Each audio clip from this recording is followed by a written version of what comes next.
एक बार भगवान शिव और कृष्ण का ऐतिहासिक युद्ध एक बार भगवान शिव और श्री कृष्ण के बीच ऐसा युद्ध हुआ जिसका कारण न कोई अहंकार था, न कोई शत्रुता। उस युद्ध की जड़ में था एक सपना, एक प्रेम और एक अपहरण।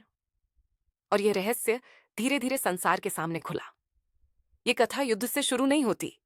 ये शुरू होती है एक नींद से और समाप्त होती है देवताओं के आमने सामने आने से।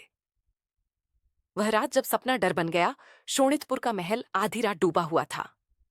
अचानक राजकुमारी उषा चीख कर उठी। उसका शरीर कांप रहा था, सांसें तेज थीं। उसने सपने में किसी को देखा था, एक अजनबी, लेकिन ऐसा अजनबी जिसे उसकी आत्मा पहचानती थी। चेहरा साफ था, नजरें बेहद गहरी और आंखों में ऐसा आकर्षण जो डर पैदा करता है। उषा को एहसास हो गया, यह सपना नहीं था, यह कोई संकेत था। उषा अपनी सखी चित्रलेखा के पास पहुंची। वह वहीं थी जिसकी माया से कल्पना भी वास्तविक बन सकती थी। एक एक कर चित्र बनते गए, देवता, राजा, योद्धा। लेकिन जैसे ही एक चित्र पूरा हुआ, उषा का चेहरा सफेद पड़ गया। रुको, यही है। वह था अनिरुद्ध। नाम सुनते ही चित्रलेखा चुप हो गई, क्योंकि वह जानती थी यह युवक श्री कृष्ण का पौत्र है। अब यह सपना खतरनाक हो चुका था। द्वारका की वह रहस्यमयी रात, द्वारका में सब सो रहे थे। अनिरुद्ध गहरी नींद में थे जब अचानक कमरे की हवा ठंडी हो गई। दीवारें धुंध में बदलने लगीं। कोई आवाज नहीं, कोई संघर्ष नहीं, और अगले ही क्षण अनिरुद्ध वहां नहीं थे। सुबह जब महल जागा, कमरा खाली था।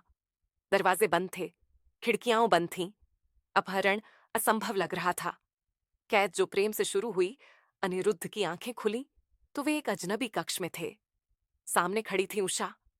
उसकी आंखों में डर था, लेकिन उससे ज्यादा एक जिद। मैंने मैंने तुम्हें तुम्हें इसलिए इसलिए बुलाया बुलाया क्योंकि मैं तुम्हें छोड़ क्योंकि नहीं मैं तुम्हें सकती। छोड़ नहीं सकती। लेकिन यह प्रेम ज्यादा देर छिप नहीं सका। जब पिता को सच पता चला, जब बाणासुर को पता चला कि उसकी बेटी कृष्ण के वंशज से जुड़ी है, महल की दीवारें कांप उठीं। हजार भुजाएं क्रोध में उठ खड़ी हुईं। उसे बंदी बना दो। अब अनिरुद्ध मेहमान नहीं थे, वे कैदी थे, और यह समाचार द्वारका तक पहुंचना ही था। कृष्ण की चुप्पी जब श्री कृष्ण ने सुना तो उन्होंने कुछ नहीं कहा, लेकिन बलराम समझ गए यह चुप्पी युद्ध से भी भयानक होती है। सेनाएं तैयार हुईं, रथ चले, शोणितपुर की ओर विनाश बढ़ने लगा। जब सच्चा भय प्रकट हुआ, बाणासुर अकेला नहीं था।